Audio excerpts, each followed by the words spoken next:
Lesson 57, topic appendix to lesson 56. Greetings, brothers and sisters. This time I wanted to continue with the previous lesson. In the last lesson, I talked about audio recording of spiritual entities and how to improve it. Now I'll talk about recording video and audio. Often when you try to record video from a screen using signal feedback, you get good results. Generally, the challenge now is to record audio at the same time as the video. This can be done by setting the microphone of the video recording device, whatever it may be, to low sensitivity. At the same time, you need to place a source of white noise near the microphone. This will ensure with a high probability that you can record audio while recording the video. If you increase the microphone's sensitivity with the white noise activated, you will saturate the signal and only the background noise from the white noise will be heard.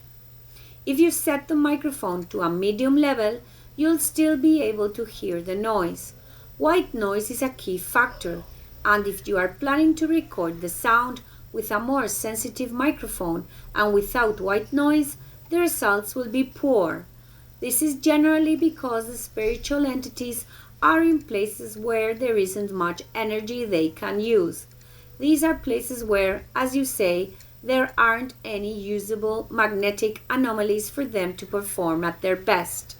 Therefore, in most places, I recommend a low microphone, volume, and white noise, although not too loud. You should do some testing to optimize the result.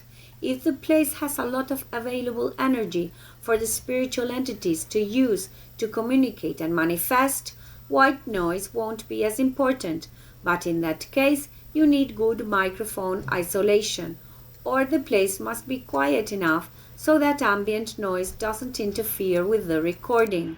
If you want to record audio and video during a Ouija board session, you will likely capture some luminous manifestations, which is how spiritual entities are often seen. Audio can sometimes be recorded, especially if there is little ambient noise. Even so, it's advisable to have a little white noise near the microphone, but very faint. It all depends on the energy level in the room.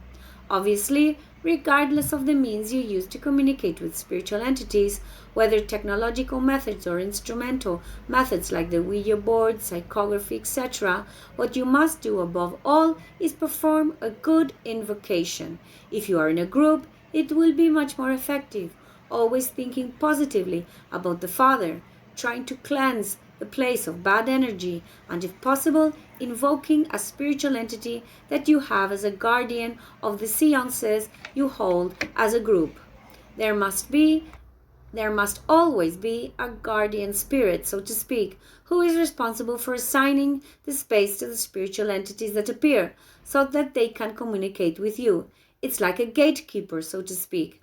Well, I've already said quite a bit about communication in other discussions. I will address this topic again because I'm sure I will hear new things that I will have to share with them so you are informed. So until next time, brothers and sisters, them.